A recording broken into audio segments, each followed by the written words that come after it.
Hello everyone, welcome back to another video. My name is Juan Londoño. Today we are going to discuss how the heart and mind are the actual lens of the camera.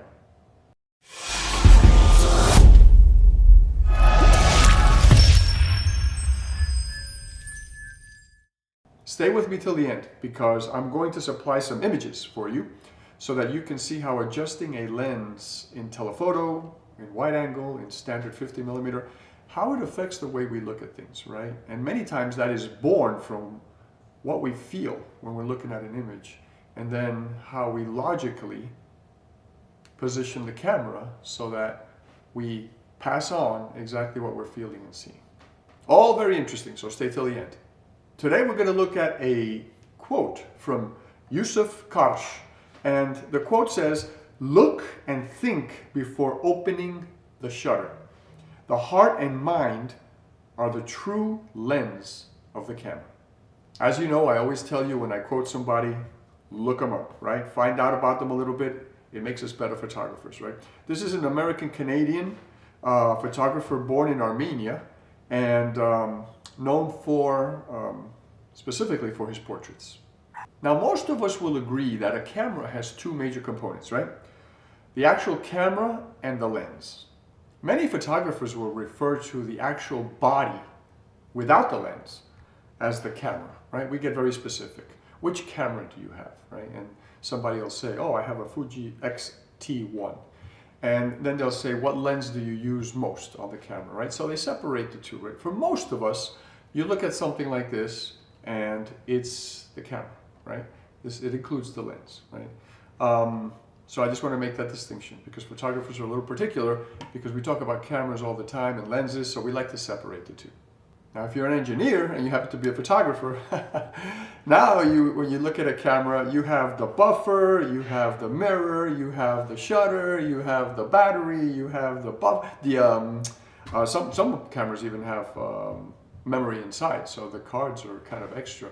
So there are all these different components that we can talk about that constitute a camera, but for simplicity's sake, this is a camera with the lens.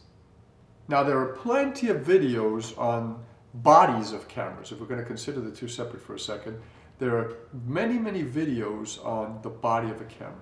And today, this is a film camera, by the way, right? Beautiful Argus film camera from way back. I think maybe the late 50s. So if you have a camera and you haven't gone through the manual yet, do yourself a favor, right? I know we're stepping aside here from the topic, but look at the manual, if it's online, if it's paper, whatever makes you happy, because you want to get the most out of your camera, right? And if we're going to separate the camera and the lens for a second, some lenses have USB ports for updating the firmware. They have sometimes even 4 or 5 buttons on them for all kinds of different things. Make sure you understand what the buttons are for, right? Most people understand the, manual focus, autofocus button, but then there's ranges of autofocus, there's all these other things, right? Types of stability that are offered, right? You can turn stability on and you can turn stability off, but then Canon has some lenses that have stability 1, stability 2, depends if you want vertical stability, horizontal stability. So understand what these things do so you can get the most out of them. So back to the quote and back to the video. What is this quote really about, right? Let me look at it again. Look and think before opening the shutter. The heart and mind are the true lens of the camera. What does a lens do? What does a lens do for this thing that we call a camera, right? What does the lens do? It captures the image, right? And sends it to the film or to the sensor. Basically, it sees.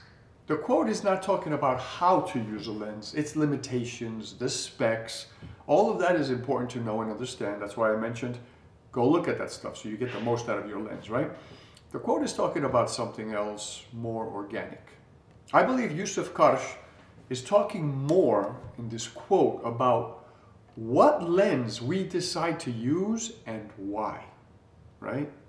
And what I contest here is that this is driven by the heart and the mind. So you see what's happening here, right? You're walking around and you see something and it moves you in a certain way, right? So that's the first thing, right? You're feeling. Then you have to use logic and you have to say, what do I want to relay to the person, to the, the viewer, right? Maybe to myself later on when I see this image years from now. What is it that I want to relay? And that's where you're using the heart and the mind really to capture the image. What you put in front of this device called a camera ends up being a tool. And that's what the camera is as well, right? And the lens is just another tool. So the lens we use is going to be highly dependent on the feelings we have, which can come from years and years of upbringing, programming, right? What we feel is important to us, what we don't care about, what we feel is good and bad, right? We tend to portray good things with a lot of color and a lot of light. We tend to portray negative things with darker light and maybe even black and white. Tell me if this has ever happened to you. I know it's happened to me. I'm walking around and I see something that I find beautiful, right? And I do the same thing. So it already moved me, got the heart taken care of. Now I'm using my mind, my brain, right? And I say, okay, what do I want to show here? What do I want to see, right? Later on. And I put a lens on the camera, right? Interchangeable lenses. This one is not. But, all the cameras, you take the lens off. And I put another lens on the camera, right? And I take the picture. And I'm looking at the picture and I'm saying, no, this doesn't do it. Luckily, we can do that. Back in the film days, you took the picture, you were happy, you got home, you developed it, or paid to get it developed. You looked at it and went, oh, this is not exactly what I wanted to capture. Well, it's kind of late at that point. You can always go back, but the lighting's going to be different, the moods are going to be different, right? So now we can see with the cameras today, right? We can take a picture. If it's a DSLR, we're not going to see it maybe beforehand, but we see it once we capture it. With the new mirrorless cameras, as we're looking at the thing with the camera, we're looking in the back and we're seeing exactly what we're getting. Even nicer, right? So back to that situation where I end up putting that wrong lens, right? I could have found a better lens, let's just say. I don't know if there's right or wrong, but the lens that really didn't appeal to me at the end. That's where Yousuf Karsh comes in. I think his comment, really what it's saying is, look and think before taking the picture, right? Look and think. Which lens do I want? What am I feeling? What do I want to portray to the viewer? I'm going to include, and I include this video all the time in my videos. It's a video by Canon, and it's a beautiful little video. I think it's 5 minutes or something like that. And it teaches us to look at things differently. It's a beautiful video. Please go to the description after you've seen this video and spend 5 minutes. Believe me, it's going to change the way you see things. When I look around with awareness and I take the time to ask myself, what moves me about this image and what do I want to relay onto the viewer, that's when I find myself, without any mistake, I put the right lens on the camera, I take the shot, I look at it, and it's just a whole pleasing feeling that I get, right? And this is probably what you get when you put the right lens on the camera. If you have a zoom lens, when you put it on the right focal length, and you take that shot and you look at it and you go, oh, beautiful, right? There are pictures that I've taken, some of them just walking around New York City with my daughter and a friend, and we are just having a good conversation. My daughter decides to run, and I want to sit on a bench talking to my friend. Maybe I capture her running. And at the end, I look at the picture, and it's perfect. Perfect for me, right? Of course. Right? Anybody can look at it and criticize it, of course. I know that. But I could have used a wider focal length. I could have used a more narrow focal length, something more telephoto. But at the end, it was quick. I captured what I needed to capture, just enough, right? And that's when you get that feeling, and you look at it on the camera and you go, oh, this is going to be a beautiful picture. And you come home, you do very light editing, and it's pictures that we're proud of. And that's why we do photography. We do photography for many reasons, actually, right? We want to pass things on to other people to look at and enjoy and feel, but also because it pleases us, right? It's like doing something. Many people complain about the work they do, right? They're 9 to 5, whatever, right?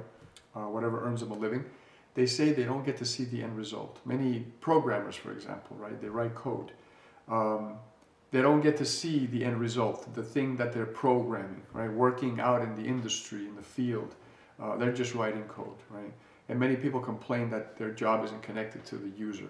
Well, this is very much connected to the user. We are the user, and we go, we take a picture, we sit on the computer, and that same day we can feel total gratification, enjoyment, pleasure, whatever you want to call it, ecstasy. So it's a beautiful, beautiful hobby for that reason, right? Even a painter can paint something in a day that's something simple and small, and they can sit back, put a light on it, and go, life is beautiful. So what I'm saying is that my feelings, my decision, and my sight are intrinsically connected, right, to the lens that I choose. And it's a combination of those things that help me decide on the lens, right? First, what I feel, right? The logic I come up with of what I want to display, and then how I feel is connected to how I see things, right? There's the eyes, right? I can look at things very differently. Many people tend to look at things in a very narrow field of view, and they'll focus on very, small parts of a scene, and they tend to use telephocal ranges more even in their landscapes. Some people are very wide, right? They love the wide view of things. So it's connected to our eyes, what we feel, and then the logic we use to decide. What does this do for me? Well, for one, if I use the right lens right off the bat, it gives me a beautiful image, number one. Number two, it saves me time because I don't have to swap lenses. I think I've even swapped lenses 3 times, right? I think I was in Grand Central Station in New York once, and I wanted to capture the station, and I think I had a 35mm equivalent on my camera, and it was a beautiful shot, and I think I took the shot, and then it's not wide enough, right? I went a little wider. I went to like a 24mm equivalent, and it was much better, and I got everything I needed, but there was something missing from that shot. And you know what I did? I took it off, and I remember I took out a fisheye lens, which I was carrying for just special effects. You don't want to take every picture with a fisheye, but that's the day that I wanted to use the fisheye. I just wanted to see Grand Central Station differently than I always see it. And I put this fisheye, and I know it distorts and makes everything look weird, but I looked at the picture and I said, I'm happy, because it doesn't look like all the other pictures that are going to be taken this day. So sometimes it's that, right? But my point is, look how much time I wasted, right? I had to get on my knees every time, take a lens out of my bag, keep swapping out. So I get the picture I want. It saves me time, right, while I'm there. And number three, it saves me time in post-production, because if I end up taking a wide picture, I'm going to have to crop it. I'm going to have to maybe raise the resolution after, because I may have killed the resolution a bit if I crop too much. So you see, you eliminated just a bunch of crap that you don't need to worry about. So I think we all get the point. I don't want to, make this too long of a video. It's just a little drop of insight, of thought that we can all take away. We all use it to improve our photography.